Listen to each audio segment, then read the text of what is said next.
Говорит Москва.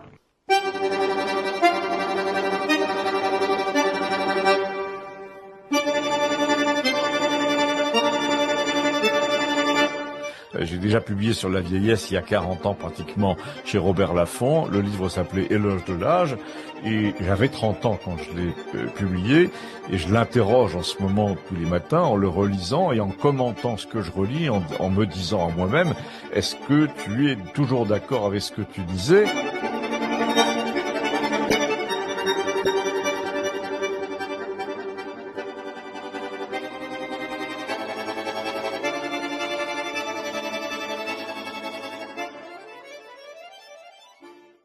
Bonjour à tous chers amis, je suis très heureux de vous retrouver pour ce podcast. C'est le podcast du mois, c'est le 13e podcast puisque cette année nous en avons rajouté. Vous savez que nous faisons des podcasts supplémentaires chaque fois que l'actualité l'exige. J'ai le plaisir de recevoir Christian Combaz. Alors pourquoi ? Eh bien parce que Christian Combaz, vous savez, qui fait les chroniques de Campagnol, ce sont des chroniques hebdomadaires qui personnellement me mettent en joie chaque lundi soir. Mais il faut quand même dire que c'est une sacrée performance que d'enregistrer une chronique hebdomadaire de 40 minutes. Et il est normal que notre chroniqueur prenne un peu de chant, fasse une pause estivale. L'année dernière, il était revenu avec un livre intitulé À l'endroit. Et cette année, il écrit quelque chose que je qualifierais, ça n'engage que moi, d'un peu introspectif, puisque il examine un ouvrage qu'il avait écrit il y a 40 ans, qui s'appelait L'éloge de l'âge. Et il est arrivé maintenant, l'âge venant, à l'âge du rôle. Et ma foi, c'est un exercice extrêmement intéressant, puisqu'il fait un peu une comparaison de ce qu'il avait écrit à l'époque. Et nous abordons ce sujet, le sujet du vieillissement, surtout à un moment où nos dirigeants sont en train d'imposer une fin de vie brutale. Christian Combaz évoque la fin de vie, euh, qui est la fin de vie en douceur, où en quelque sorte le temps vient, où on doit ranger ses affaires, renoncer, euh, prendre du recul pour finir par tourner la page, ma foi. C'est précisément de ça qu'aujourd'hui nos dirigeants veulent nous priver. Mais je vous rassure, Christian Combaz est un éternel optimiste, mais pas un optimiste béat, hein, c'est un optimiste qui, son optimisme est, et il le dit, est issu de ses analyses. Donc je vous propose d'arrêter là mon verbiage et de lui laisser la parole. Je vous retrouve tout de suite.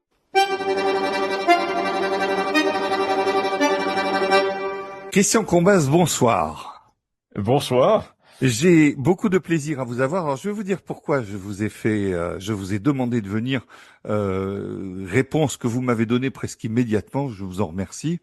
Je vais vous dire parce que en fait, vous faites partie de ces gens qui nous mettent en joie, et je sais que je suis pas le seul.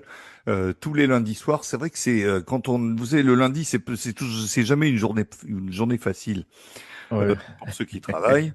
Et le lundi soir, ça fait plaisir d'avoir son campagnol. Or, pendant l'été, vous faites une pause en général pour écrire. Oui, Euh, absolument. ou pour toute autre chose. Et évidemment, je me suis dit que ce serait bien d'avoir quand même un petit peu de vous voler une petite heure d'entretien pour d'abord pour Mais savoir comment vous allez. je vous l'accorde Ensuite, bien volontiers. Ensuite, pour vous remercier parce que vous m'avez reçu à Campagnol et vous m'avez fait visiter le Novax Bar avec tous ces écrans et ces synthétiseurs et un très bon moment que vous nous avez fait passer à mon épouse et moi-même. Et c'était très très agréable de vous rencontrer, et surtout de faire connaissance avec votre univers, de ressentir les choses, de Ouais. ressentir votre univers sur place. Pour moi, ce sont des choses qui sont très importantes et je vous en remercie. Alors, vous avez écrit l'année dernière, justement, durant Oui, cette pause estivale, vous oui, avez écrit À l'endroit, qui est une oui. sorte de conversation avec Léon, Léon qui, on peut dire, qui devine, qui a des visions, Des intuitions, ouais, voilà. des intuitions, mais des intuitions qui, on va espérer que ces intuitions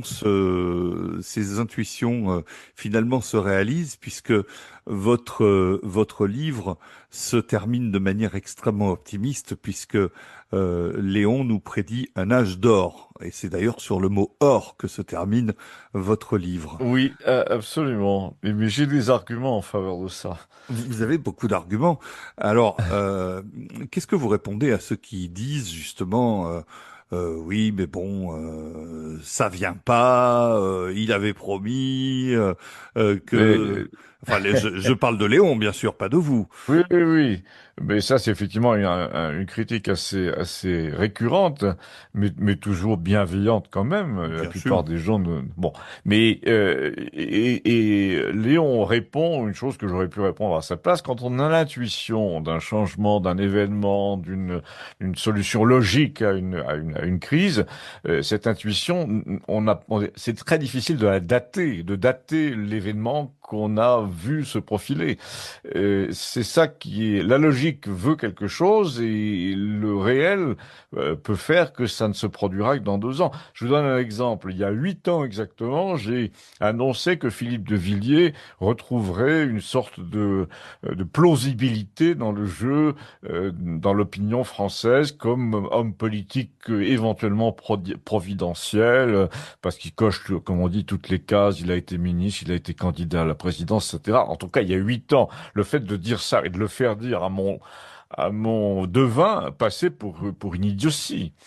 Et en fait, graduellement, quand vous avez vu Zemmour se pointer et Villiers emprunter le même chemin derrière lui, et puis quand vous avez vu qu'il a obtenu cette émission de télévision qui est quand même une extraordinaire tribune, quoi qu'on veuille, face à l'opinion française, qui lui a été accordée par Bolloré, évidemment pas pour rien, il y a un projet derrière, et ça fait 2, 3 ans que il tient ses partisans et les gens qui réfléchissent en haleine, et on est de plus en plus nombreux à penser que si vraiment la situation devient chaotique en France, il est l'un des rares qui puisse donner l'impression d'un renouveau de l'ordre en France, de manière assez naturelle. Les gens ne lui obéiraient pas par attachement, par adhésion personnelle, mais parce qu'il est le seul. Tout simplement. Il est le seul qui a à peu près la stature du rôle et qui puisse donc recevoir un investissement mental de la part des gens qui veulent que Une ça adhésion cesse. intellectuelle en quelque sorte. Oui, c'est ça. Il y a beaucoup de gens qui sont convaincus que même si on n'est pas d'accord, même s'il a des ridicules, même s'il a une voix éraillée et s'il joue les marquis, il a un poids, il a une perception de l'histoire de France, il sait où nous en sommes, il sait d'où vient la France d'aujourd'hui et on espère qu'il sait où elle va. En tout cas, moi, ce que je pense, c'est que il est dans la position de quelqu'un à qui on demanderait d'assurer l'intérim. Et je suis pas convaincu que si on le persuade qu'il s'agit réellement d'un intérim et non d'une espèce de mandat très très solennel qui durerait 5 ans, voire davantage, parce qu'il a plus l'âge, eh bien si il arrive à se convaincre de cette courte période de 2, 3 ans où il passerait pour le sauveur qui tire son chapeau quand les choses se sont calmées, ben, on serait content que ça se passe ainsi. Et, Enfin, moi, et, je et suis lui, content. qu'est-ce qu'il en pense? Alors, écoutez, on n'a pas de relation directe, mais évidemment, il a Ouais, entendu enfin, un c'est écho de arrivé ce à que... ses oreilles quand même. Oui, parce que ça fait des années que je le dis, que je le Oui. fais dire à mon devin, et je crois savoir qu'il est très attentif à tout ce qui se dit à son sujet et au sujet de la France. Donc, et puis forcément, il a des partisans et des amis qui lui disent, ah, il y a un type marrant. Et donc, voilà, ça, à mon avis, depuis 10 ans que ma chronique hebdomadaire dure, il est évident que le fait que je vois en lui une sorte de recours malgré lui. Ce que je fais dire à mon devin, c'est que il y va, s'il y va, il ira à reculons de toute façon. Non, mais tous les Il, recours, ils vont à reculons. À part De Gaulle, évidemment, qui lui voilà. ne rêvait que de ça. Ouais. Mais sinon, tous les recours, ils vont à reculons, en principe. L'homme Alors donc, propre. il suffit de le rassurer pour lui dire, vous ne serez pas, vous ne deviendrez pas pour autant la bête noire en 6 mois. Au contraire, les gens ont besoin d'avoir un espoir et vous l'incarnez. Je pense qu'il peut s'en convaincre assez facilement. Du coup, d'ailleurs, c'est vrai que c'est très utile à la France d'avoir un espoir incarné. Euh, et peu importe le personnage sur lequel il s'incarne. Ça pourrait être le duc d'Anjou aussi, mais le duc d'Anjou, j'y crois pas beaucoup parce que c'est un genre de cadre de banque qui dit celles et ceux, alors que j'aime pas beaucoup ça. Un descendant de prince, un prétendant éventuel au trône, ne dit pas celles et ceux. Vous D'une voyez ce que je veux part, et dire? puis je vois très très bien ce que vous voulez dire, et puis d'autre part, moi quand je vois la dégénérescence des descendants, enfin quand vous imaginez que le prince Philippe d'Espagne, ou même que le roi Ouais. Juan Carlos descendent Oui, directement de Louis XIV, en ligne directe de Louis XIV, ouais. ça la fout quand même un peu mal. Là, ça, je vous avoue que je suis pas très très Bah, personnellement, je l'aime écoutez, pas. je sais pas, mais en tout cas, le prince Juan Carlos a prouvé qu'il n'était pas d'une qualité morale C'est ça, exceptionnelle. c'est ça. Et donc voilà, c'est ça qui est un peu triste. Alors méfions-nous quand même des petits enfants. Le duc d'Anjou a un fils qui doit approcher des 16 ou 17 ans. Ça, c'est tout à fait le genre de profil qui peut monter sur un cheval blanc en disant je représente l'espoir, etc. Bon, on sait pas, on sait pas, on sait pas. Moi, en tout cas, ce que je pense, c'est que dans la politique française prochaine, immédiate, là, il va y avoir des événements qui vont être des bouleversements de même nature que l'épisode napoléonien. Il va y avoir forcément des choses qui vont remuer le tissu social, pas vraiment le tissu social d'ailleurs, qui vont réveiller le tissu social ancien, mais qui vont remuer les gens de l'actualité de fond en comble. C'est-à-dire tous ces gens qui sont des profiteurs, on voit bien avec la France de Nagui, quoi, on se met des millions d'euros dans la poche pour présenter de la chansonnette. Enfin, c'est ahurissant. Tout ça sur fonds publics. Hein. Si c'était une société comme TF1, j'aurais rien contre. Mais en l'occurrence, tous les budgets publics ont été absolument siphonnés par ces gens-là. Oui, Et, et- excusez-moi, pardon. poursuivez, poursuivez. Non, non, c'est tout. Il faut penser que parmi ceux qui financent cet argent siphonné, il y a la pauvre infirmière de campagne qui a du mal à joindre les deux bouts. Oui, D'autant oui, plus puis il y a des hôpitaux qu'on ferme, et il y a absolument, des gens qui sont absolument, obligés de faire, des femmes qui sont obligées de faire 60 kilomètres pour accoucher. Enfin, il y a des trucs exactement, absolument exactement. aberrants. Oui, nous sommes d'accord là-dessus. Mais Mhm. non, je voulais revenir un instant sur De Villiers parce que euh, vous en parlez évidemment souvent, et on Ouais. voit émerger parmi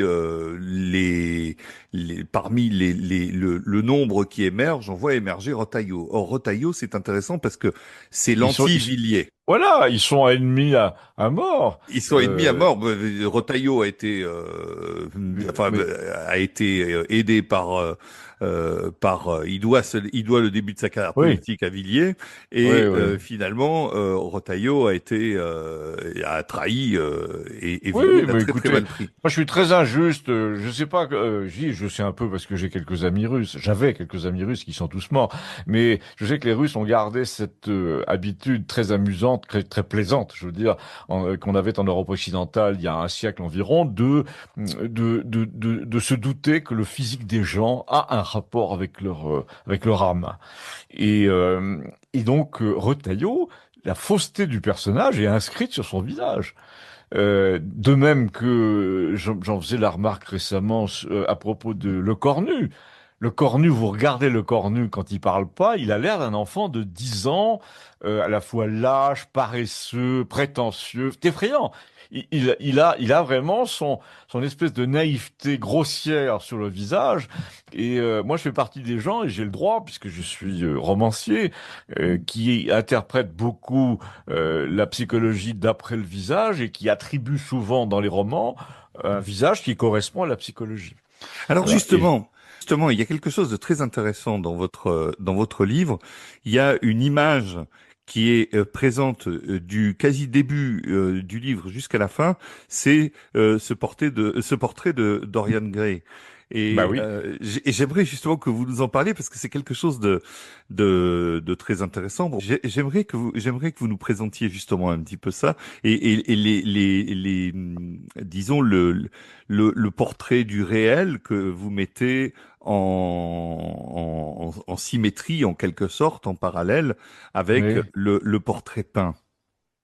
Oui, c'est-à-dire que nous vivons dans un monde d'apparence, comme vous le savez, et cette apparence est très souvent, de plus en plus souvent repeinte à travers la carrière des acteurs, notamment, qui vieillissent. Par exemple, regardez les acteurs américains, jusqu'à John Wayne, jusqu'à Kirk Douglas, Clint ils Eastwood. suivent. Voilà, il suivait un processus naturel de vieillissement et vous avez à partir des années, grosso modo des années Reagan, un peu plus tard, des années 90, une espèce de désir de se figer dans le temps, à un âge idéal qui serait de 45 ou 48 ans. Et on voit bien Madonna, et Cher, tous ces gens-là. D'ailleurs, c'est pas sans rapport avec plein d'autres sujets que je traite en ce moment à la rentrée, donc je vais publier quelque chose sur la vieillesse. J'ai déjà fait ça. J'ai déjà publié sur la vieillesse il y a 40 ans pratiquement chez Robert Laffont. Le livre s'appelait Éloge de l'âge et j'avais 30 ans quand je l'ai publié et je l'interroge en ce moment tous les matins en le relisant et en commentant ce que je relis, en me disant à moi-même, est-ce que tu es toujours d'accord avec ce que tu disais? Alors évidemment, je suis toujours d'accord avec ce que je disais parce que les choses ont tourné à peu près comme je le pensais, mais c'est là que ça rejoint la question que vous venez de me poser. Les choses ont tourné de manière incroyablement caricaturale dans le genre replâtrage d'une fausse jeunesse. Moi, je ne pensais pas je pensais qu'on en resterait au ridicule des vieux qui apprennent le tennis à 68 ans, le tennis ou le deltaplane. Mais je veux dire, c'est pas un âge où on apprend les choses, c'est un âge où, au contraire, on commence à s'en passer. Et ce que j'expliquais il y a 40 ans, c'est que les vieux sont pas là pour débuter. Ils sont là pour ranger leurs affaires. Et c'est le sens de toute vie humaine. Et c'est aussi le sens de notre culture classique européenne et russe. C'est que la vie a un temps, quand on a fait son tour de piste, eh bien, on range ses affaires et on attend. Eh bien, aujourd'hui, on n'attend plus, on continue à s'agiter, et donc cette société devient absurde puisque le corollaire de ce que je vous dis, c'est du portrait de Dorian Gray, et qui, je vous le rappelle, est cette histoire de quelqu'un dont le vieillissement est cantonné à son portrait. Mais Oui, lui reste jeune éternellement et son portrait est de plus en plus loin c'est-à-dire c'est le à l'abri. portrait qui vieillit, c'est ça? Absolument. Son portrait est à l'abri des regards et c'est son vrai lui, son vrai moi. C'est ce portrait qui devient Kakoshim alors que lui a encore ses 35 ans. Et donc, ça finit mal, évidemment, comme dans La peau de chagrin, comme dans tous ces films de pacte avec le diable pour l'éternelle jeunesse, c'est qu'à la fin, l'âge vous rattrape tout d'un coup. Et c'est exactement ce qui se produit en ce moment pour l'Occident. L'âge va nous rattraper tout d'un coup parce que c'est un âge moral, c'est un âge de laideur morale qui va s'abattre sur nous, à mon avis, avec la découverte des laideurs, des laideurs criminelles, hautement criminelles de l'affaire Epstein, dans laquelle Epstein. l'Occident. Oui, oui, si on veut. Moi, j'ai longtemps dit Epstein parce que je fréquentais beaucoup New York et qu'on disait ça. Mais maintenant que C'est la une mode boutade. est passée, en tout cas, ce que je veux dire, c'est que il y a une éternelle jeunesse qui va avec une compromission morale éclatante, écrasante. Ces enfants euh, sacrifiés, dit-on, pour des raisons sexuelles, à mon avis, l'ont été pour d'autres raisons aussi.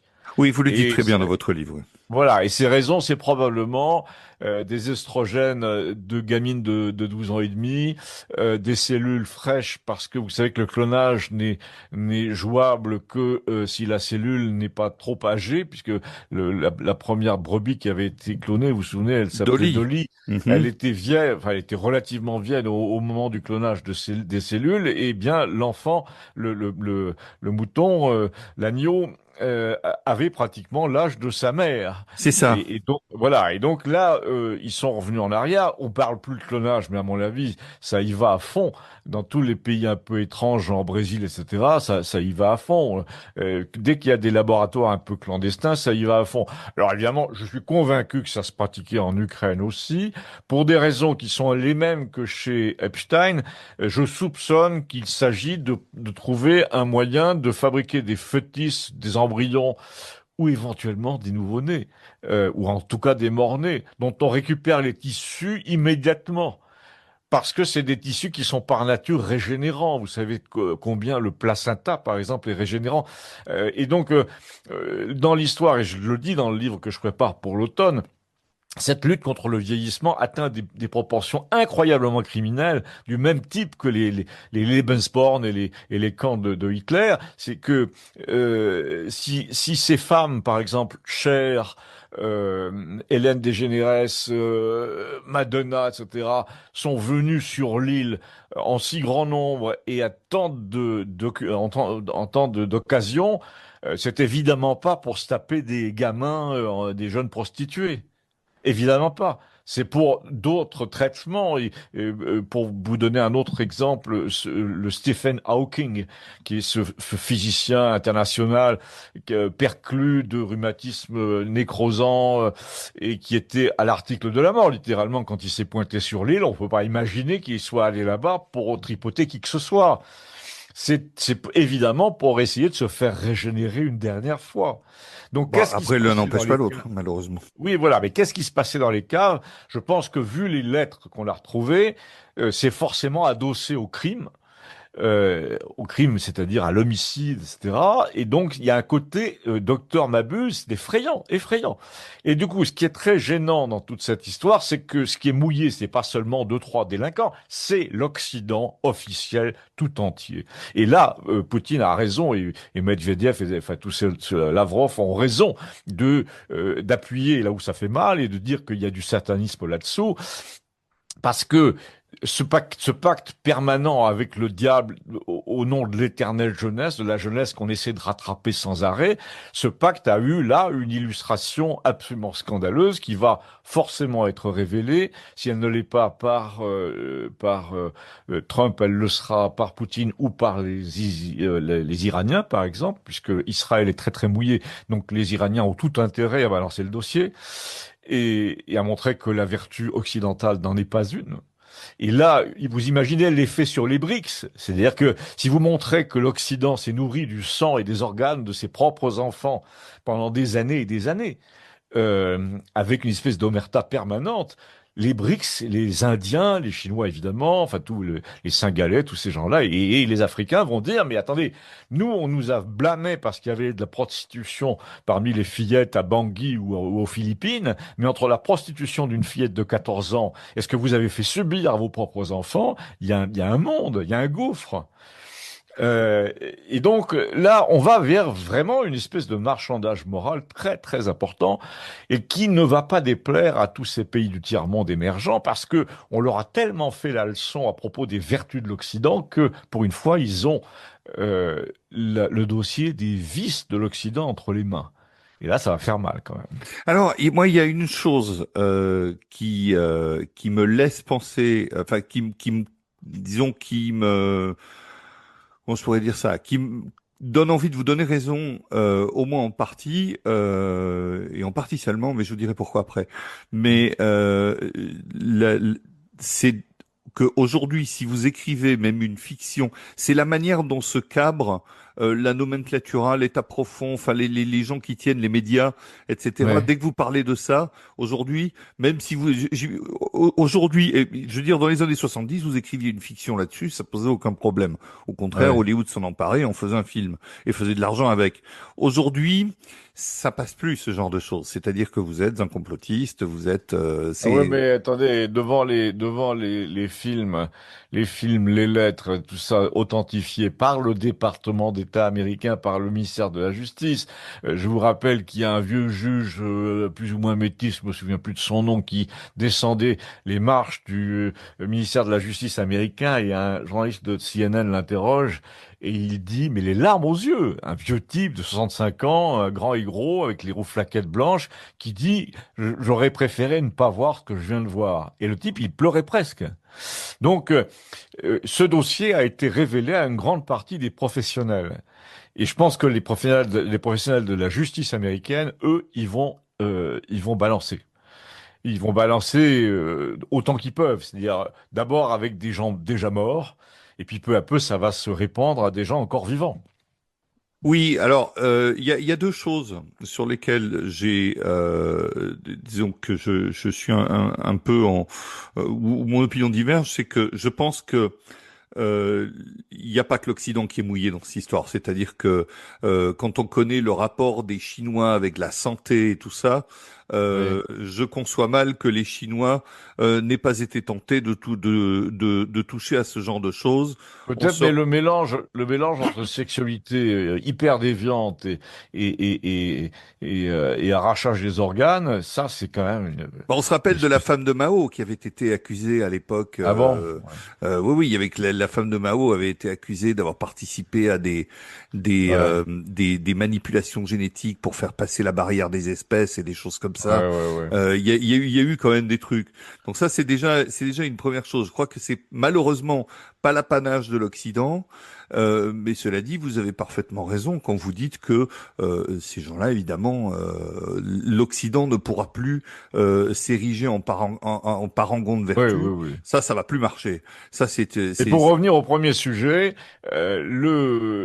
cette affaire a évidemment, d'abord, ça montre les réseaux d'argent, puisqu'en gros, ça ne serait pas si énorme, ce trafic ne serait pas si énorme s'il n'y avait pas beaucoup d'argent en jeu, parce que c'est comme le trafic de drogue, le trafic d'enfants est devenu une sorte de trafic de drogue.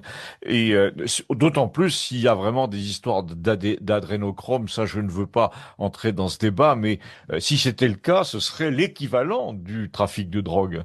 Et encore une drogue autrement puissante que la cocaïne. Mais ce que voulais dire, c'est que l'autre versant l'autre pilier sur lequel s'appuie l'affaire Epstein, c'est le désir de l'éternelle jeunesse. Et là, on est en plein dans mon sujet. Euh, vous allez voir à quel point l'articulation est précise avec nos problèmes d'euthanasie. C'est-à-dire que la société actuelle ne veut pas savoir que l'on vieillit et ne veut pas que l'on vieillisse et se donne tous les moyens, y compris les plus criminels, pour parvenir à ce qu'on ne vieillisse pas. Mais le jour où on vieillit quand même, parce que c'est inévitable, parce qu'il y a des gens qui perdent la raison, leur force, etc. Et là, à ce moment-là, pour éviter d'avoir à admettre cette vérité encombrante, eh bien, on leur propose de sortir non plus comme autrefois, comme dans toute la culture classique, par la sagesse progressive d'une fin de vie de 2 3 ans, après quoi on s'éteint doucement dans son sommeil, ou bon, on peut même d'ailleurs s'éteindre en se faisant soi-même une piqûre, mais il y a au moins cette période de vieillesse acceptée, de renoncement à plein de choses et d'abandon des facultés auxquelles on consent parce qu'on a une certaine culture classique, parce qu'on croit en un au-delà, parce que on sait que la finitude d'ici-bas se traduit par un commencement de l'autre côté. Enfin, moi, j'en suis convaincu comme beaucoup. Et donc, toutes ces questions-là, qui étaient inhérente à l'idée de vieillesse au XVIIe et au XVIIIe siècle tendent à disparaître parce que notre société veut que, au lieu de la disparition progressive de la lumière dans une vie, vous savez, le variateur de lumière, Oui, comme il oui. y a, hein, eh bien, au lieu de ça, on impose l'interrupteur on-off. Et c'est terrible parce que ça prive les gens d'un moment de réflexion, même si bref soit-il, ça peut être 3 mois, ce moment de réflexion où ils font le point. Ils rangent leurs affaires mentalement, etc. On voit bien que là, avec l'euthanasie, ce qui choque, c'est la précipitation. La précipitation après avoir entretenu l'illusion d'une jeunesse perpétuelle pendant très longtemps, quand on a tiré sur la corde de l'illusion pendant trop longtemps, après elle se rompt d'un coup. Et voilà, et c'est la raison pour laquelle l'euthanasie est au fond l'aboutissement naturel de cette société presse-bouton où les gens doivent être presque pleinement actifs et réactifs jusqu'à 88 ans. Et puis à 89, s'ils perdent 30% de leurs facultés, on leur dit, écoutez, monsieur, ça sert à rien de s'acharner, les laisser tomber. Oui, enfin, Et, ce qui est intéressant, excusez-moi de vous interrompre, mais ce je qui vous en est prie. intéressant dans ce que vous dites, c'est que c'est un peu comme la chanson de Brassens, hein, ceux qui le prônent s'attardent ici-bas. C'est-à-dire Oui, que les Attali, les grands, ceux qui prônent donc j'ai pas d'autres noms qui me viennent en tête, oui. les Jack Lang et compagnie, ils déclinent. Oui, Ils oui, oui, bah, Attali, notamment, en ce moment, il est l'ombre de lui-même physiquement. C'est ça. Mais oui, mais le problème au fond, on en arrive toujours à cette même idée qui est très epsteinienne que nous sommes les happy few et nous, ces règles que nous voulons imposer à la terre entière, nous ne les appliquerons pas pour nous-mêmes. Oui, alors c'est là la Euh, supercherie, c'est-à-dire que eux, ils vous disent que c'est que bien sûr, tout le monde sera logé à la même enseigne. Or, c'est faux. ouais. Oui, absolument, absolument. Et donc, ce que je trouve regrettable, c'est vraiment cette trahison de la culture classique qui était, c'est le manuel d'Épictète, c'est tout le renoncement chrétien devant la perspective des fins dernières. Alors même s'il y avait beaucoup de jeux là-dedans et parfois beaucoup d'hypocrisie, il y avait quand même une nécessité sociale universellement admise, même chez les socialistes à la fin du 19e, qui épousaient les idées chrétiennes, quoi que l'on veuille, eh bien, il y avait cette idée que les vieux commencent à restreindre le cercle de leur existence et de leur déplacement, et en général, ils augmentaient le cercle de leurs pensées, de leurs préoccupations et de leurs interrogations. Et dans la philosophie classique, qui était issue du christianisme, il y a beaucoup d'inconnus. Et il y a beaucoup de satisfaction de se dire qu'on est bien peu de choses et que finalement 98% de la réalité nous est inconnue et qu'on se remet à cet inconnu comme s'il était bienveillant par nature. C'est une attitude très classique et très chrétienne. Or, vous observez une chose dans l'Occident mécaniste, technologiste, biologiste, vaccinal, tout ce que vous voulez, enfin le genre Bill Gates, vous observez une chose, c'est que il a épousé les valeurs de la franc-maçonnerie. C'est-à-dire que la réalité a un grand architecte dont nous ne connaissons pas tous les plans, mais un jour ce sera le cas. Pour un franc-maçon, il n'y a pas d'inconnaissable par nature. Il y a de l'inconnu, et l'inconnu est fait pour reculer sans cesse. À Bien, propos, désolé, mais pour un chrétien, pour tous les mystiques, pour tous les gens, et ça c'est très conforme à l'âme russe, vous le savez, euh, pour tous les gens qui ont un pied dans l'au-delà en quelque sorte, on ne connaîtra jamais tous les secrets. Et c'est bien ainsi, et parce qu'on est limité, on est fini, et c'est dans notre conscience d'être limité et fini que réside notre grandeur. En revanche, quand vous voyez la gueule de Jacques Lang qui est éteint jusqu'aux oreilles, il n'y a aucune grandeur, aucune. ah non, mais en plus, c'est affreux. Je veux dire, en Oui, en plus, plus c'est affreux. moi, j'ai quelqu'un qui m'a dit récemment, Jack Lang, je le montre même pas à mes gosses. Non, non, mais c'est vrai, mais attendez, il y a encore pire, il y a Marek Alter, par exemple, il y a des gens comme ça. Qui C'est des ça? gens qui n'ont plus aucune notion commune de la bienséance. On ne peut pas se replâtrer la figure à un tel degré et on ne peut pas se peindre les cheveux au noir de jet à un tel degré sans être fou. Il y a une folie interne là-dedans. Et cette folie, c'est celle de la matrice mécaniste du monde moderne. Ils pensent, tous ces gens, que s'ils font la même chose qu'il y a 40 ans, les mêmes gestes quotidiens, lever à la même heure, le petit déjeuner dans la même vaisselle, c'est les mêmes genres de relations, de rendez-vous, de téléphone, eh bien, ils ne vieilliront pas. Je connais assez bien ce phénomène que j'ai décrit dans mon premier livre, et je fais un peu ça dans le deuxième. C'est les Américains, les vieux Américains riches font ça tout le temps. Ils pensent qu'en n'altérant pas leur univers quotidien, ils ne s'altèrent pas eux-mêmes, ils ne vieillissent pas. Oui, mais alors à Comme en côté de gros, ça, pardon. excusez-moi, à côté de ça, on fait vivre les gens dans une précarité constante, c'est-à-dire qu'on leur dit en permanence, Ah vous oui. ne garderez pas toute votre vie le même boulot, vous allez devoir changer de boulot et de ville tous les 2 ans, Oui, oui, vous avez vous raison. déplacer en 50 à 500 Et kilomètres. vous avez raison, mais moi, je peux vous dire par expérience, je peux vous dire que ceux qui prônent cette mobilité, comme ils disent, permanente, qui est source en effet d'inconfort et d'inquiétude, Eux ne ceux qui quittent pas leur prônent zone de ça, confort. ouais, mais attendez, regardez, moi j'ai vu à l'œuvre des gens du même ordre, du même acabit que Jacques Lang et Marek Alter, c'est Roland Dumas, tous ces gens-là, ils sont arrivés jusqu'à 100 ans pratiquement, en ne bougeant pas leurs habitudes, en toujours les mêmes mocassins à la con, les mêmes voitures, le même chauffeur, les mêmes mots au chauffeur tous les matins, mais pendant 48 ans. Vous voyez, et donc, ils pensent que en perpétuant tous ces petits usages du quotidien, eh bien, le temps va les oublier. Et ce qui est terrible, en effet, vous le soulignez, c'est que leur égoïsme se paie de la précarité de tous les gens qu'ils écrasent. C'est très impressionnant. Alors à propos de franc-maçon, je fais une parenthèse et une digression.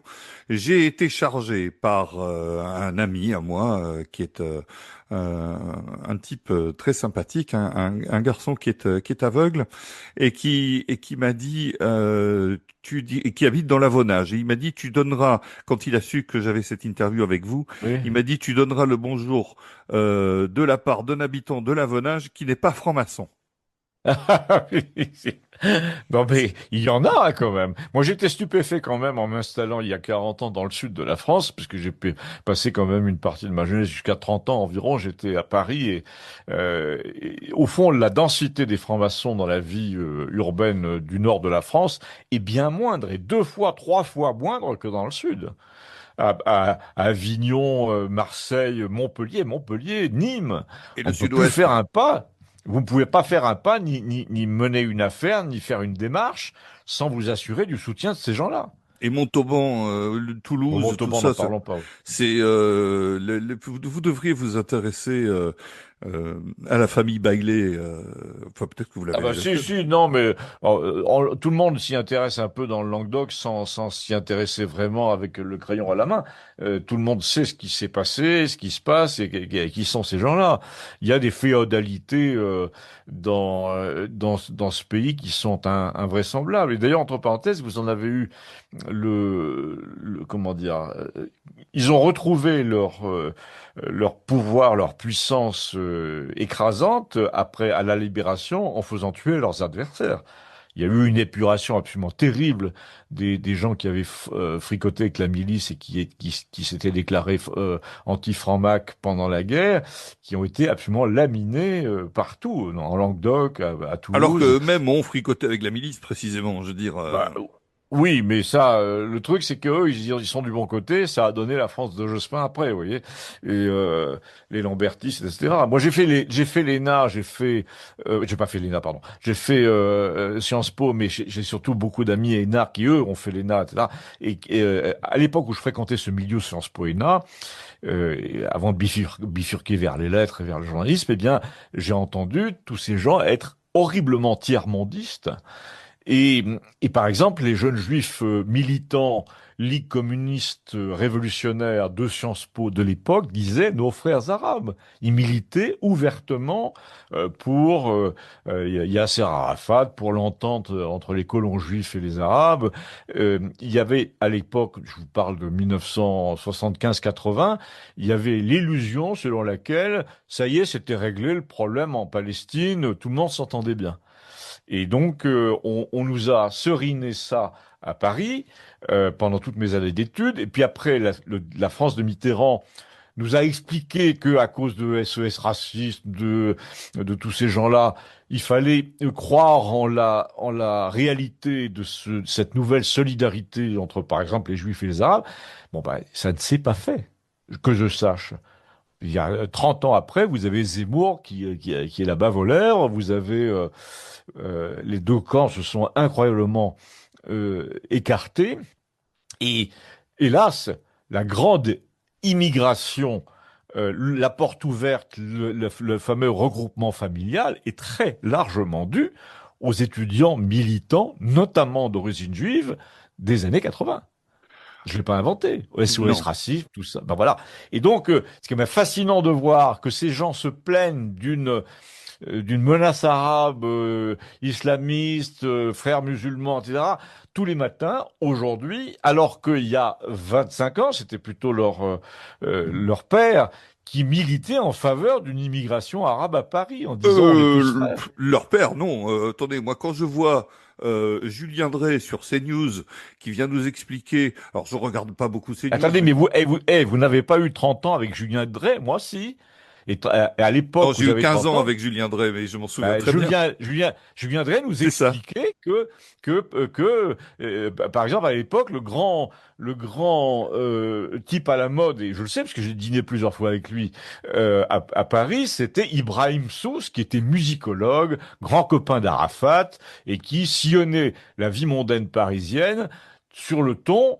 Oui, c'est fini cette vieille querelle entre juifs et arabes. Dieu merci, maintenant, nous sommes des gens évolués des deux côtés. J'ai cru C'est ce lire qu'on entre les disait. lignes, d'ailleurs, que Ibrahim Sous et Yasser Arafat étaient plus que copains.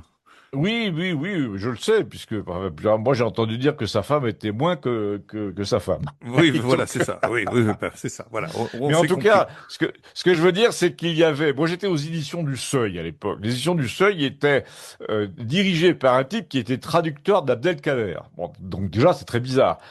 Il y avait énormément d'auteurs, de romanciers juifs dans les éditions du Seuil, et notamment Elie Wiesel. Mhm. Vous voyez, donc ça veut bien dire ce que je viens de dire, qu'il y a une époque soi-disant bénie entre 80 et 85 où l'intelligentsia parisienne a pensé, a voulu croire, a voulu nous faire croire que ces problèmes de rivalité juif-arabe s'étaient terminés et qu'on pouvait les faire venir en masse du Maghreb. Mhm. Non, mais alors c'est très intéressant parce que donc alors vous aviez 30 ans avec Julien Drey, moi j'étais à la sortie de Ouais, l'adolescence puisque j'ai voté en 86 pour la première fois ouais. et comme ça tout le monde saura mon âge et et ce qui est très moi je suis vraiment de la génération de la alors moi j'en faisais pas partie, hein, je Ouais. m'empresse de le dire, de la petite main jaune, la main de Fatma, vous Ah ben savez, voilà, voilà, touche pas à touche mon pas à mon pote, oui. pote. Bien Et sûr. mais moi j'avais plutôt la carte de France avec écrit touche pas à mon peuple dessus. C'était Ah oui, c'est ça. la Ben réponse oui. du berger à la bergère en quelque sorte, puisqu'à Ouais. l'époque le Front National de l'époque avait, on peut l'aimer, ne pas l'aimer, peu importe, mais ils avaient au moins le sens de la formule. Et Oui. donc du coup, mais quand même quand je vois donc ce Julien Drahi qui est Ouais.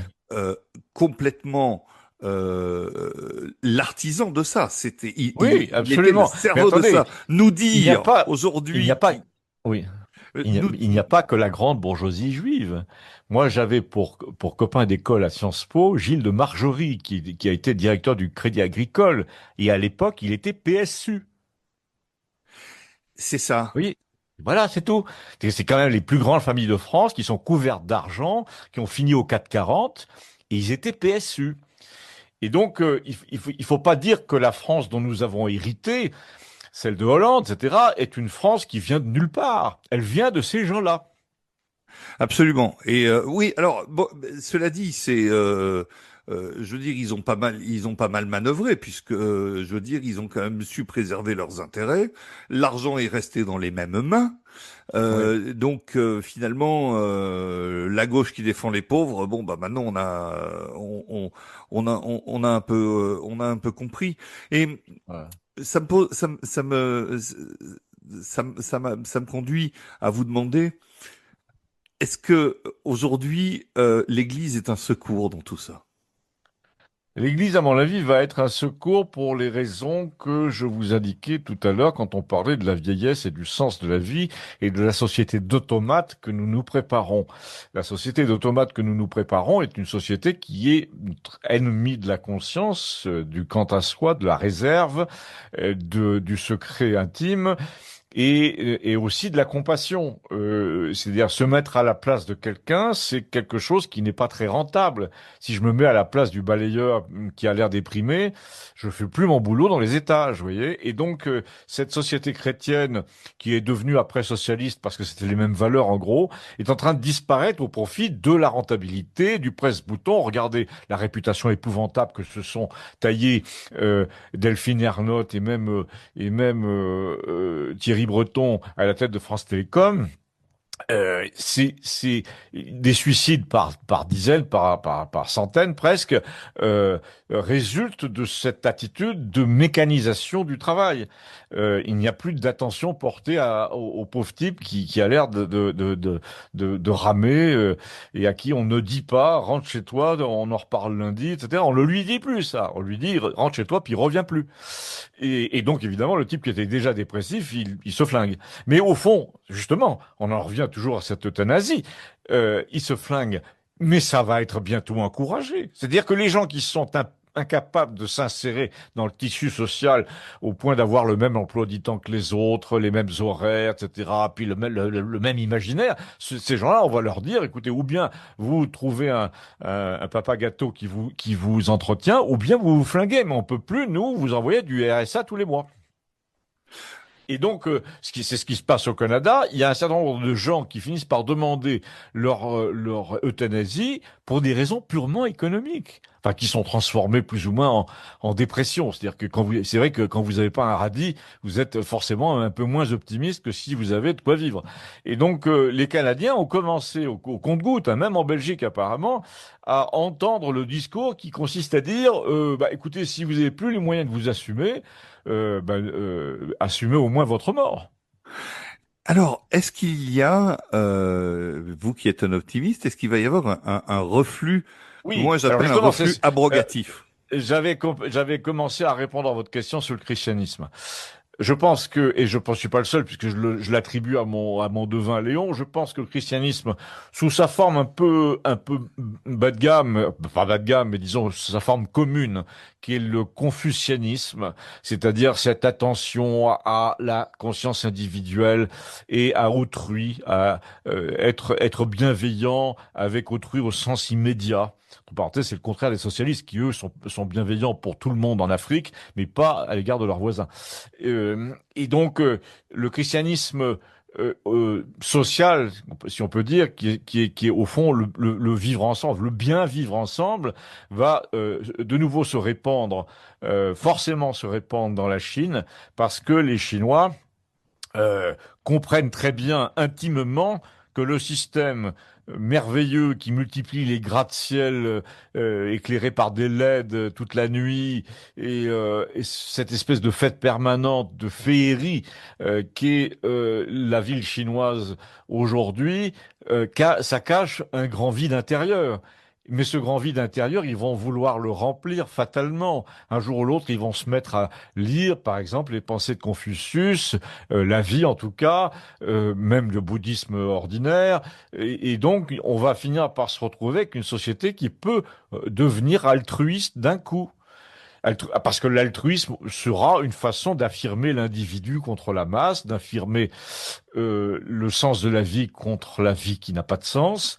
Et je voudrais attirer votre attention sur une prophétie de mon ami Léon, qui dit qu'un jour ou l'autre, les témoignages de ces gens qui faillissent mourir et qui sont réveillés in extremis par les réanimateurs, ces témoignages seront interdits sur Oui, YouTube. je me souviens de ça. Oui, effectivement, les expériences de mort imminente, etc. Vous vous dites qu'un jour, ces récits d'expériences de mort imminente seront interdits. Oui, parce que je pense que c'est vraiment l'une des choses qui jette le plus grave discrédit sur la société presse-bouton. Puisque, en gros, c'est un peu la même chose que pour les paradis artificiels des Beatles dans les années 70. C'est-à-dire que si vous êtes sous LSD toute la journée, vous vous dites que la réalité, c'est là-bas, c'est pas ici, hein. Oui, le problème, c'est qu'à un moment donné, quand l'effet ne se fait plus ressentir, Ah oui. l'atterrissage est quand même pénible. Oui, Euh, sauf que je vous rappelle que tous les témoignages de mort imminente récupérés sont unanimes. Les gens cessent d'être comme ils étaient avant, et ils deviennent bien plus altruistes, bien plus je m'en foutistes pour toutes les choses sans intérêt.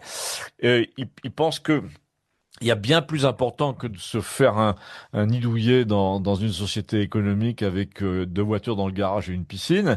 Et parfois, il y en a qui laissent un peu leurs affaires économiques à volo parce qu'ils ont vu l'essentiel ailleurs. Et au fond, quand vous regardez l'histoire de l'Occident, y compris et surtout évidemment celle de la Russie, nous voyons sans arrêt l'essentiel ailleurs. Et c'est de cela qu'on voudrait nous priver.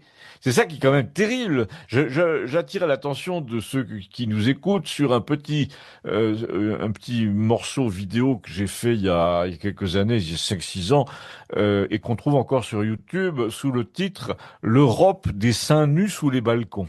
Oui, je me souviens très bien.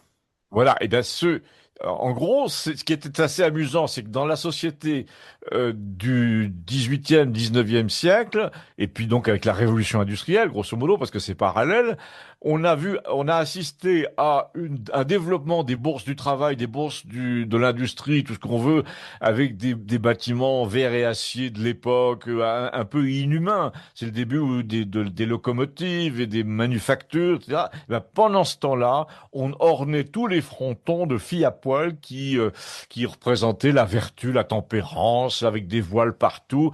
Donc il y avait une espèce de sensualité qui s'affichait sur nos murs pendant que la société devenait implacable. Eh bien, cette sensualité, c'était tout l'imaginaire européen, en gros. Vous aviez tout. C'est-à-dire, au fronton des académies de musique, vous aviez l'âme de Mozart qui jouait avec des angelots. Enfin bon, il y avait plein de choses de ce genre qui nous rappelaient que nous n'étions pas que des animaux qui produisaient. Or, c'est fini. Non seulement c'est fini, mais nous avons invité des cultures étrangères, des cultures du Maroc et d'Algérie, par exemple, qui supportent pas les filles à poil sous les balcons. Oui, mais sans aller jusque-là, vous pourfendez beaucoup dans votre livre. Et je peux pas dire que je suis en désaccord avec vous là-dessus. Les anglo-saxons, mais Ouais. le puritanisme anglo-saxon, une des raisons pour lesquelles moi j'hésite à aller sur YouTube, c'est qu'il faut faire très très attention à ce qu'on dit parce que le puritanisme anglo-saxon Oui. cache ce sein que je ne saurais voir. Entre parenthèses, c'est valable aussi pour l'intelligence artificielle. Je vous signale, je la pratique beaucoup puisque je fabrique désormais du cinéma par le biais de l'IA. Vous ne pouvez déjà pas tourner au clavier un petit court-métrage façon, comment on appelle ça, nouvelle vague. Vous savez, la fille qui sort de la douche, qui rattrape sa serviette, on Oui. voit un demi-sein pendant un instant. Et ça, c'était courant dans le cinéma français des années 60. Eh bien, aujourd'hui, l'IA vous l'interdit.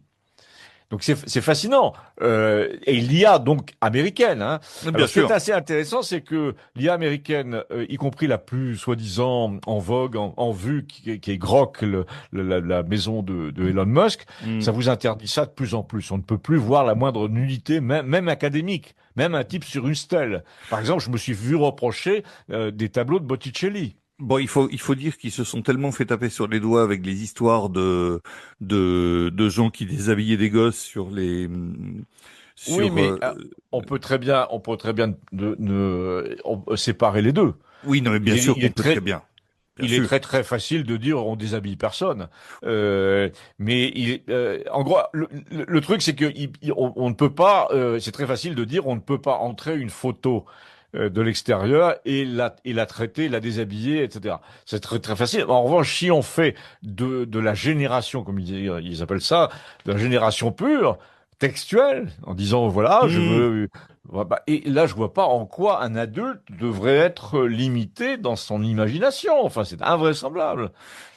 Ah ben de toute façon, l'intelligence artificielle n'a pas été faite pour stimuler votre imagination, bien au contraire.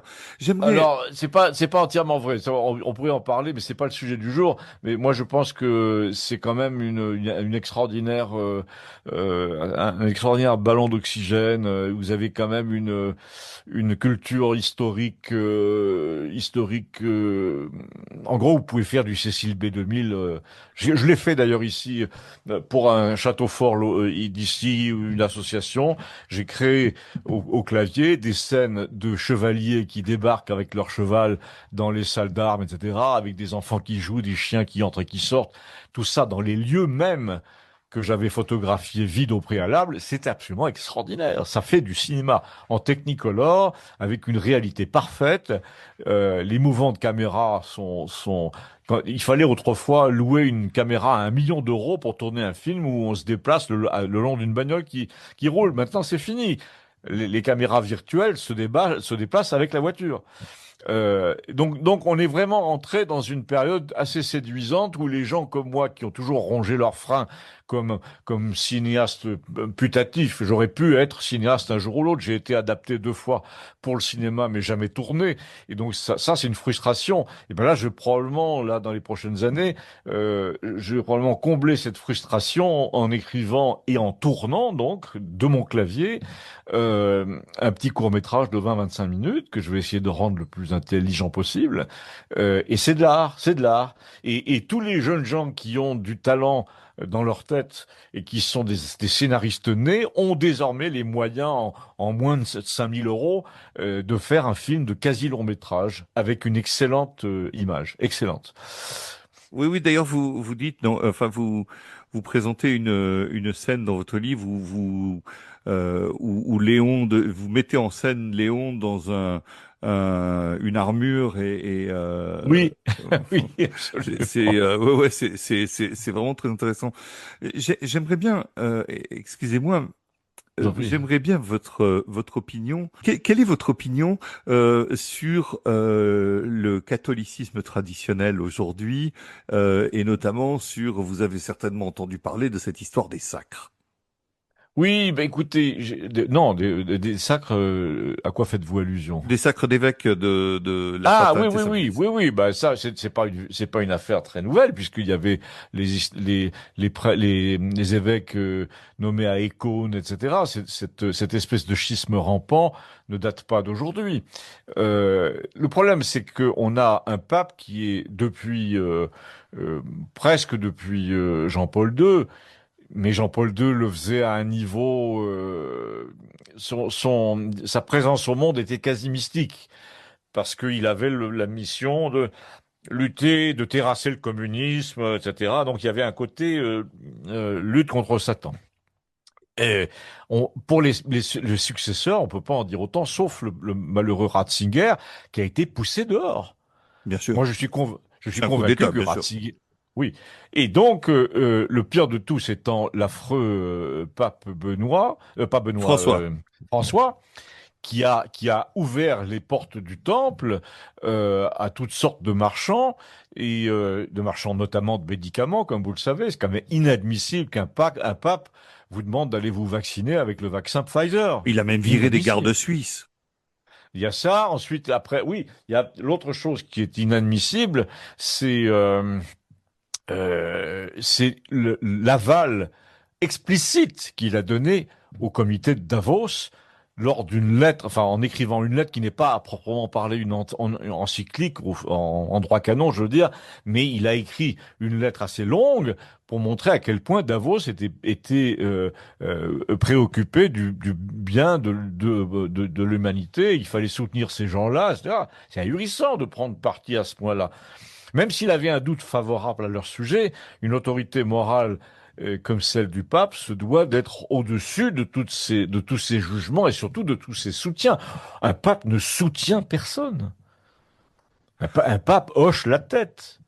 Un Oui, pape dit, par exemple, il aurait dû dire le jour du vaccin, écoutez, vous, en tant que chrétien, vous avez une conscience, votre conscience vous dit probablement où est l'attitude juste, et moi je vous en dis pas davantage. Normalement, le pape devait faire ça. ah oui, non, mais lui, il a été mis là pour faire autre chose. Oui. Je veux dire, vous savez, il y a très peu de temps, j'ai postulé pour un job à Radio Vatican. J'ai postulé pour voilà pour plein de raisons et j'ai postulé. Et quand vous faites toute la procédure de recrutement, Oui. vous avez en fait, vous vous retrouvez dans une procédure de recrutement digne des grandes entreprises américaines. D'abord, Radio Ouais. Vatican, ça n'existe plus, ça s'appelle Vatican News maintenant. Ça a été complètement je veux dire, vous postulez pour Procter Gamble, vous avez exactement les mêmes Ouais, formulaires à ouais, ouais. remplir. Ouais, ouais, c'est terrible. C'est terrible. Ça a Ouais. été complètement noyauté. Moi, je pense effectivement que le tournant a eu lieu au moment de Benoît XVI. Oui. Je pense que Il y a eu deux tentatives pour rétablir les choses, hein. Il y a eu Jean-Paul Ier qui avait clairement dit c'est fini ces conneries. Et 15 jours après, on lui a dit bah non, ça continue puisque on l'a tué. 33 jours. 33 jours. 33 jours, oui, parce que c'est la seule erreur que j'ai relevée dans votre livre, si je puis me permettre. J'espère que vous m'en voudrez pas. Non, non, je vous Euh, en prie. oui, voilà, c'est 33 jours. C'est une histoire dont je ne sais pas si on en connaîtra un jour les tenants et les aboutissants. Mais je crois que bon, Jean-Paul Ier, qui était très tiers-mondiste tout de même, avait décidé de remettre de l'ordre dans les finances, et ça, c'était pas acceptable. Ben oui. Ça, Et en c'était pas fait, acceptable. les finances étaient en désordre, sont restées en désordre le temps de chasser le communisme. Mais même Jean-Paul Ier, dans les 2 ou 3 dernières années de son règne, Jean-Paul II, vous voulez euh, dire?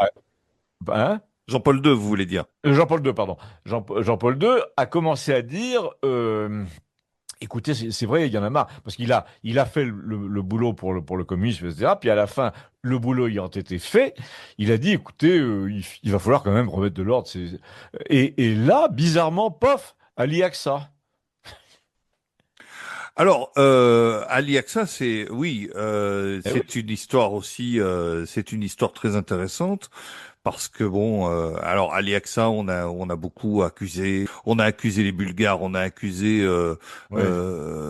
on a accusé tout ça. Bon, je veux dire, ça a été, c'est là aussi, c'est une histoire qui Ouais, serait, attendez, un type, un musulman qui sort de Turquie, d'Istanbul, en plus à l'époque, et forcément, il a la CIA derrière.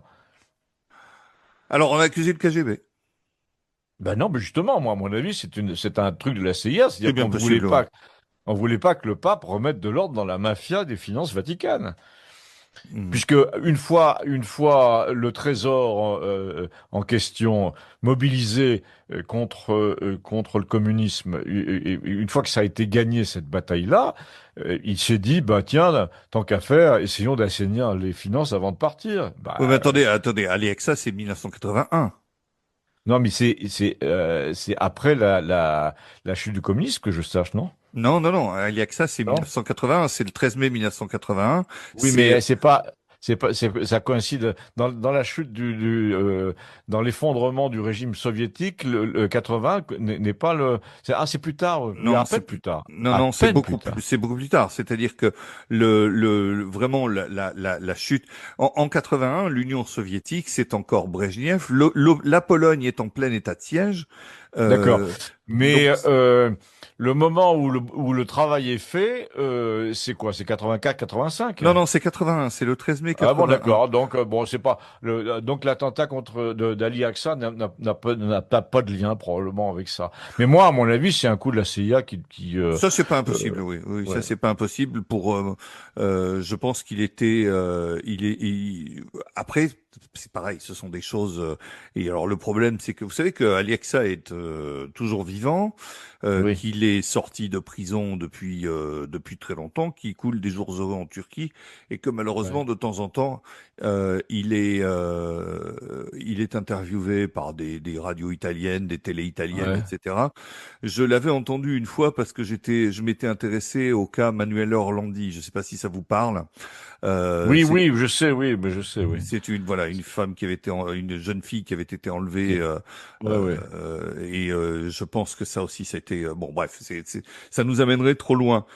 Et Ouais. comme il raconte absolument n'importe quoi, il est très très difficile de savoir, de Ah, connaître les tenants et les aboutissants. oui, c'est sûr. Il, C'est le moyen d'égarer les soupçons, c'est de les multiplier. Ouais. Mais effectivement, Aliaxa, c'est un cas tout à fait à part. Et alors Enfin, en tout aujourd'hui, cas, pour revenir à votre question, ma on a question, essayé de voilà. nous voler la chrétienté, on a essayé de nous la voler. Moi, je suis convaincu que la chrétienté, impossible à réduire, c'est plutôt du côté de l'orthodoxie, désormais. Et c'est de là que viendra une espèce de renouveau charismatique, de retour aux origines du christianisme.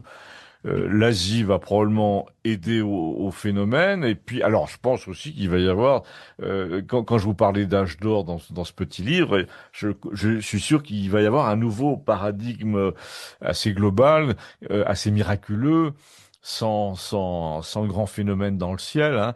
Mais le phénomène auquel je m'attends, comme beaucoup, c'est l'énergie pas chère et illimitée. Et propre en plus.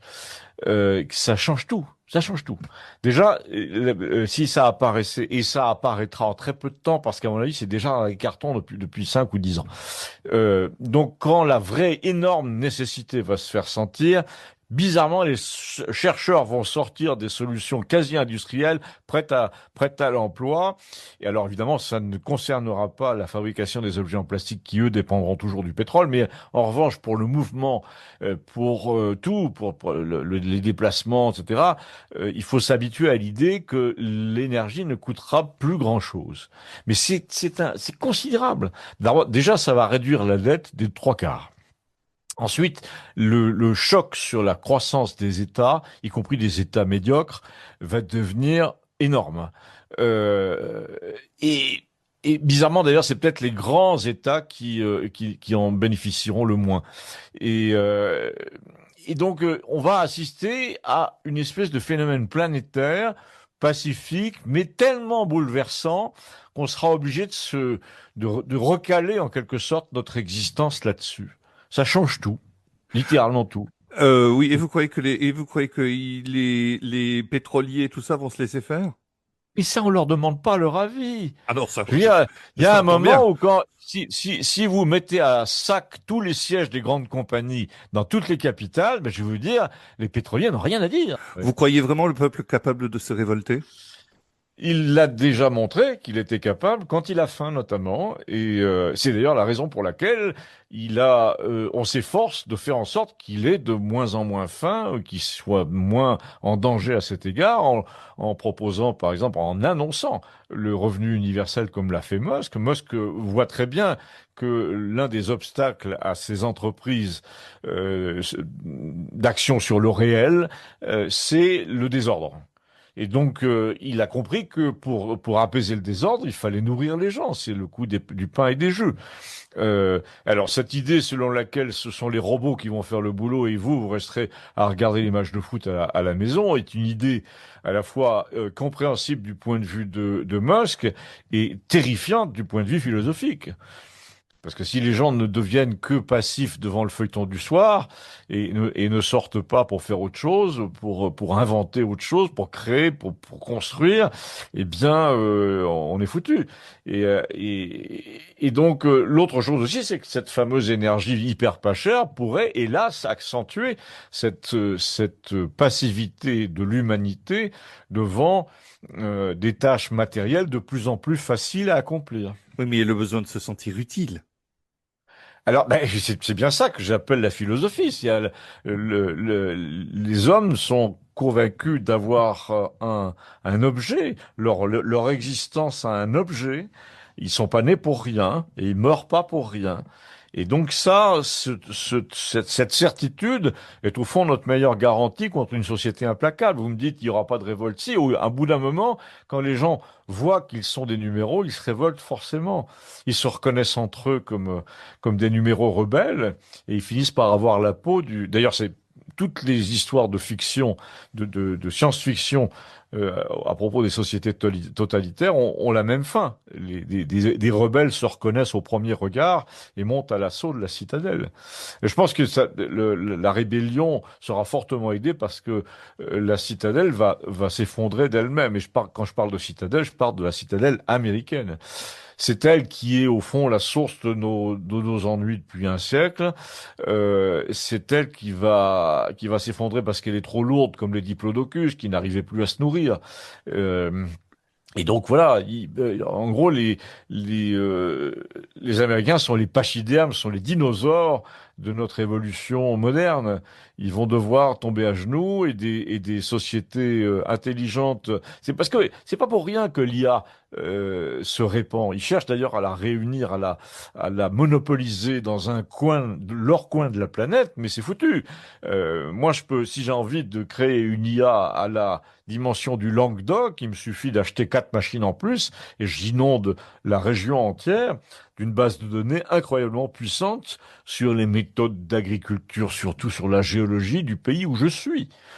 Et donc, cette IA qui se répand à travers la planète entière, c'est la même chose que Internet se répandant à travers la planète entière. Ce sont les graines du savoir et de la réflexion qui ont été inoculées. Et donc, je pense que la nature, enfin l'objet de l'évolution tel que nous le vivons, désormais, c'est la rupture des grands réseaux.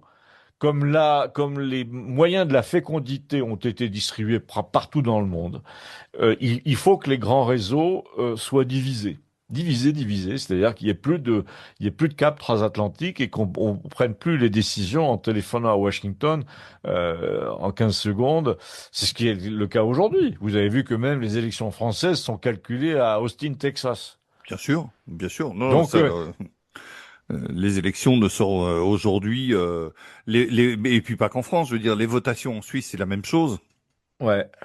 Donc, Mais malheureusement, enfin, malheureusement pour eux, je pense qu'il est inscrit dans les gènes de la situation que ces grands ensembles, ces grands échanges intercontinentaux, y compris dans le domaine de la pensée d'ailleurs, disparaissent. Moi, je peux vous le dire en tant que agent culturel dans ma génération, mettons de 75 à nos jours, j'ai écrit des livres, j'en ai commenté, j'en ai traduit. Euh, j'ai essayé de maintenir un cap d'écrivains français qui avaient lu Bernanos, Victor Hugo et même au-delà Montaigne, etc. Et ce cap était de plus en plus difficile à tenir parce que mon propre éditeur à Paris me disait mais pourquoi tu nous fais pas un thriller? Vous voyez, et donc quand votre propre éditeur parce que pour faire du fric la saison prochaine, parce que vous êtes doué, vous écrivez bien des histoires, vous dit allez, je te donne 10 000 en plus et tu me fais un thriller. Combien de fois j'ai entendu ça? Oui, c'est effrayant. On parle de la tour Montparnasse qui est inhabitable pendant 5 ans désormais parce qu'ils veulent la désamianter. Mon dernier souvenir de la tour Montparnasse, vous savez quoi? C'est au 62e étage, donc juste sous le restaurant, les bureaux de Bernard Fixot. ah oui, oui, oui, Les vous en bureaux de parlez. Bernard. Alors, ils étaient 6 ou 8 dans cette maison d'édition à la con, qui dominait Paris et la moitié de la France, parce que c'est quand même très haut. Euh, avec les vitres fumées, avec un silence presque épouvantable. Vous avez l'impression d'être en avion, quoi. Et ce type, vous recevez comme éditeur parce qu'il distillait la pensée éditoriale future comme un véritable cuisinier. Alors, Mhm. la chose intéressante, c'est d'où il sort. Vous le savez, il était ancien coursier de chez Hachette. Il a racheté des maisons d'édition, pris des postes, etc. Mais d'où me parlait-il de cette tour, du sommet de cette tour? Il me parlait à moitié de New York, car il habitait à Central Park. Mhm.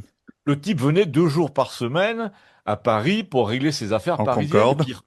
Et voilà, il repartait à Central Park.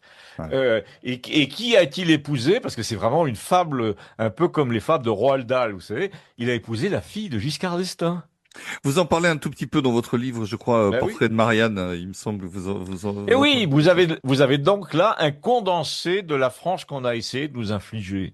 Et bien, cette France qui habite au sommet de la tour Montparnasse et qui nous regarde comme des fourmis, il faut qu'elle disparaisse. C'est Vous, simple. vous avez évoqué tout à l'heure les robots. Et vous avez dit un truc qui m'a fait venir tout d'un coup une idée, peut-être la trouverez-vous un peu sotte, mais on est en pleine vous ne pouvez pas l'ignorer, ou alors vous vivez, ou alors Campagnol a été coupé du monde. On vit en pleine Coupe du Monde actuellement. Oui, Ouais, mais pourquoi on ferait pas plutôt jouer au football des robots? Ça coûterait bien moins cher que de payer à prix d'or des footballeurs.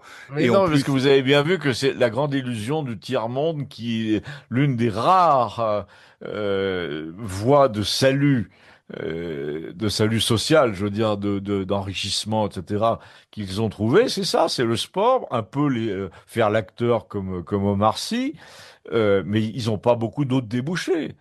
Et je parle là de l'Afrique noire. Parce que le Maghreb, en fait, il faut être quand même très très nuancé. Il n'y a pas que des profiteurs. Les jeunes issus de la communauté maghrébine se sont assez bien intégrés. Beaucoup d'entre eux se sont assez bien intégrés à l'univers des affaires et de la technologie et de l'ordinateur, etc. Et il y a des types assez remarquables qui programment très bien et qui sont issus d'une famille maghrébine. Donc, eux, sur le plan technologique, se sont plutôt bien intégrés. Mais le foot reste quand même le moyen d'intégration le plus rapide, le plus caricatural, le plus médiatique pour toutes ces populations, disons, en dessous de la ligne du Sahel, quoi. Mhm. Nous arrivons au terme de cet entretien, Christian Combaz, et encore une fois, je vous remercie.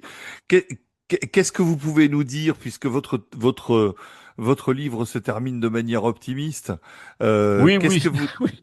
qu'est-ce que vous pouvez nous dire d'optimiste de ce qui nous attend? Parce que là, ce qui nous attend cet été, c'est l'euthanasie, c'est la canicule plus ou moins réelle quand elle n'existe pas, on l'invente. Enfin voilà, Oui. les réalités sont assez sombres. Et vous êtes vous êtes un homme qui sait espérer. Oui, mais en même temps, il y a aussi une part de logique dans ce que j'espère, c'est que je fais partie des gens qui ont un peu lu, qui ont un peu observé, et je me souviens d'avoir entendu je ne sais quel Indien dans un film de cow-boy qui disait à un colon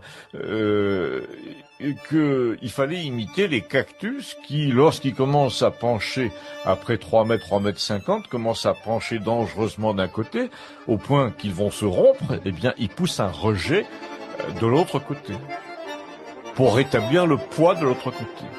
Et c'est pour ça que les cactus ont des bras successifs. C'est qu'à chaque fois, ils ont manqué de tomber d'un côté. Et bien là, en ce moment, l'Occident est en train de risquer de tomber d'un côté. Donc, il va pousser un rejet de l'autre côté. Eh bien, écoutez, je vous propose de nous quitter sur ces cactus et sur le fait que la nature est extrêmement bien faite. Oui, la providence, c'est la nature. C'est l'autre nom de la nature. Absolument. Elle est et la providence ne se trompe jamais, nous sommes d'accord. Exactement. Merci Christian Combaz. Merci à vous.